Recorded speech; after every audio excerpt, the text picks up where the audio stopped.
हमारे आसपास बहुत सारे ऐसे पौधे हैं जिनका तांत्रिक क्रियाओं में या फिर टोने टोटके में प्रयोग होता है। लेकिन आज हम जिस पौधे के बारे में बताएंगे, ये पौधा मनोकामनाओं की पूर्ति करने वाला पौधा है। इस पौधे को साक्षात गणेश जी का स्वरूप या फिर ऐसा समझ ले कि शिव जी का सबसे पसंदीदा पौधा है। ये सावन के महीने में ये पौधा अगर आपको मिल जाए तो छोड़ना मत, क्योंकि इस पौधे से शिव जी होंगे मदार, जिसको हम आक भी कहते हैं।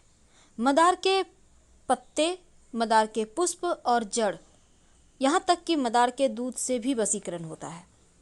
आज हम आपको 3 प्रयोग बताएंगे जिससे आप शत्रु पर आप ये प्रयोग कर सकते हैं। शत्रु शांत हो जाएगा, वो बस में हो जाएगा।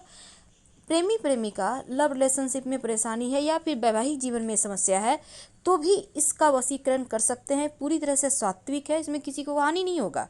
और तीसरा, अगर नौकरी व्यापार में परेशानी है तो भी आप वशीकरण कर सकते हैं। देखिए, मदार के पत्ते से वशीकरण करना बहुत आसान है। सामान्यतः आप ये कह सकते हैं आक का पौधा आपको हर जगह मिल जाएगा, लेकिन जो सफ़ेद वाला आक का पौधा है जिसको मदार कहते हैं, ये सबसे ज़्यादा इसका ही असर होता है जब आप किसी तरह का कोई टोना टोटका प्रयोग करते हैं।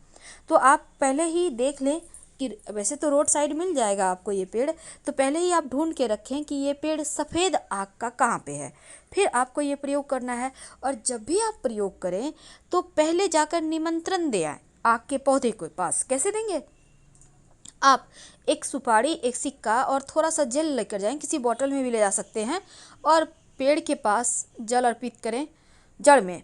और फिर यहाँ पर सुपारी और जो सिक्का है उसको रख दें और उनसे बोलें, अपना परिचय दें, आप कौन हैं, आपके पिता का नाम क्या है, आप किस प्रयोजन से उनके पास आए हैं, और फिर उनको प्रणाम करके आप घर आ जाइए और अगले दिन आप प्रयोग करें। इस बात का ध्यान रखिएगा।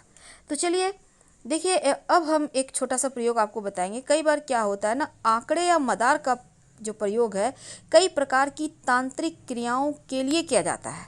तो आज हम बहुत तरह के प्रयोग होते हैं, पर हम आपको कोई बड़ा वाला तांत्रिक प्रयोग नहीं बताएंगे। हम पहले ही क्लियर कर दें, वो जो होता है मारन वाला, वो सब नहीं बताएंगे। सिंपल तरीके से आप शत्रुओं को शांत करें, आप प्रेमी प्रेमिका एक दूसरे के करीब आएँ, बस यही बताएंगे। तो चलिए हम जानते हैं, एक बात जान लें कि जिस घर में, घर के बाहर, बाउंड्री वॉल के बाहर मदार का आक का पौधा होता है, उस घर में कभी भी किसी की नज़र दोष नहीं लगती, नकारात्मक शक्तियाँ प्रवेश नहीं करती। अगर आपके घर के सामने मदार का पौधा है तो आप बहुत भाग्यवान हैं। अब जरूरी नहीं है कि गेट के ठीक सामने हो, आपके बाउंड्री वॉल के आसपास भी हो सकता है। तो ये पौधा का होना बहुत अच्छा होता है, क्योंकि आपके घर में लोगों का तंत्र क्रिया असर नहीं करेगा या फिर लोग कर ही नहीं पाएंगे। लेकिन सवाल ये भी है कि कहाँ पे लगाएं, किधर लगाएं। तो देखिए, उसके भी वास्तु में नियम है। आक का पौधा जो होता है ना, वो भले ही तंत्र क्रियाओं के लिए भी यूज होता है और उसको नष्ट भी करता है, और इसके दूध से भी वशीकरण होता है, इसके पत्ते का भी प्रयोग होता है। तो चलिए आज हम बहुत सारी बातें करेंगे, लेकिन एक बात खास, मदार का पौधा जब भी लगाएं, घर के मुख्य दरवाजे के बाहर दाहिने तरफ। एक और बात, जब भी आप कोई टोना टोटका करते हैं तो शनिवार को ज़्यादा अच्छा रहेगा करना। और पहली बात, आपको शुक्रवार के दिन ही निमंत्रण देकर आना होगा। आपको एक दिन पहले निमंत्रण जरूर देना चाहिए, ताकि आपकी मन्नत वो सुने, विनती सुने। अब जैसे आप किसी को बुलाने जाते हैं तो पहले से फ़ोन कर देते हैं, ठीक उसी प्रकार। तो सवाल ये है कि आप उनको निमंत्रण कैसे देंगे। देखिए, एक दिन पहले आप जाइएगा, 1 लोटा जल, एक सुपारी, एक सिक्का लेकर जल अर्पित कर दें पेड़ की जड़ में। और कभी भी कर सकते हैं, सुबह से शाम तक, जरूरी नहीं है कि भूखे रहना, आप खा पी के भी कर सकते हैं। उसके बाद सिक्का और सुपारी उनके पास रख दें, जड़ के पास, और उनसे हाथ जोड़कर प्रार्थना करें, अपना परिचय दें, आप कौन हैं, आप किनके बच्चे हैं, क्यों आए हैं, और उनसे कहिए कि के साथ। तो सबसे पहले तो आप पहले से निमंत्रण दे के रखिए मदार के पेड़ को, आक के पौधे को। अब इसके बाद आप अगले दिन जाइए और जाकर आपको मदार का सिर्फ पुष्प नहीं तोड़ना, बल्कि जो पुष्प है और उसके साथ जो पत्ते हैं, नए नए जब पुष्प निकलते हैं तो पत्ते उसके साथ बहुत अच्छे से टच किए हुए होते हैं। तो आपको, या बड़े भी खिले हुए पुष्प हैं तो कोई बात नहीं, बस ये कोशिश करना है कि पत्ते भी आपको लेकर आना है। अब इसको लाकर आप, पत्ते और पुष्प लगा हुआ ही रहे, टूटे, उसको तोड़ना नहीं है। अब लाकर हनुमान जी के मंदिर में जाइए। अब हनुमान जी के जो चरणों में सिंदूर होता है, आप उसको थोड़ा सा उंगली से लें और लेकर अपने और उस व्यक्ति का नाम लिखें जिसके साथ आपको रिश्ते बेहतर करने हैं। यानी आप लव का भी नाम लिख सकते हैं यहाँ पर और जीवन साथी का भी नाम लिख सकते हैं। जिसको भी बस में करना चाहते हैं उसका नाम लिखिए हनुमान जी के चरणों के सिंदूर से। अब इसके बाद मौली धागा के द्वारा दोनों जो आपके जो पत्ते हैं ना, पुष्प को अंदर रखना है और पत्ते चारों तरफ से उसको कवर करके मौली धागा के सारे बांध दें और जो लिखिएगा वो पत्ते पर लिखना है। वशीकरण हो जाता है और ये प्रचंड वशीकरण है। इसको करने के बाद आप कहीं मिट्टी में दबा दें, पीछे मुड़कर मत देखिएगा, कभी भी खाली नहीं जाएगा। अब हम आपको एक छोटा सा प्रयोग बताएंगे। जब शत्रु विरोधी ज़्यादा परेशान करे, जब आपको लगे कि यहाँ से बाहर नहीं निकल पा रहे, शत्रु बहुत परेशान कर रहे हैं, तब एक छोटा सा काम कीजिए। आपको यहाँ भी निमंत्रण देना है पहले से, इस बात का याद रखिएगा। अब आपको ये प्रयोग देखिए, जिसको जो शत्रु है उसी के ऊपर कीजिएगा। आपको सफ़ेद वाला आक का पौधा है, वहाँ पर आप जाइए। अब पत्ते तोड़िए पौधे के और पत्ते से जो दूध निकलता है उस दूध से आक के पत्ते पर शत्रु का नाम लिखिए। यानी कि आक के पत्ते पर, मदार के पत्ते पर ही मदार के दूध से शत्रु का नाम लिखें और फिर इस पत्ते को वहीं पर ज़मीन के अंदर पेड़ के पास ही गड्ढा करके दबा दें और मिट्टी ढक दें। शत्रु बस में हो जाएगा, शत्रु शांत हो जाएगा और आप फिर परेशान नहीं होंगे। वैसे ये प्रयोग एक ही बार में काम करता है। संभव हो तो जैसे ग्रहण होता है, पूर्णिमा है, अमावस्या है, शनिवार है, इन सभी दिनों में अगर ये प्रयोग करें तो वो ज़्यादा असर करेंगे, जल्दी अपना असर दिखाएंगे। ज्योतिष के अंदर यहाँ तक माना जाता है कि अगर आप मदार की जड़ को ताबीज के अंदर रखकर, यानी सफ़ेद मदार की जड़ ताबीज के अंदर रखकर काले धागे में बांधकर गले में या बाह में धारण करें तो आप पर कोई कितना बड़ा भी तांत्रिक प्रयोग किया होगा वो समाप्त हो जाएगा। तो अगर आपको भी लगता है आपके घर के आसपास किसी ने कुछ किया है तो ये प्रयोग कर सकते हैं और 1 महीना के बाद मिट्टी में दबा दें।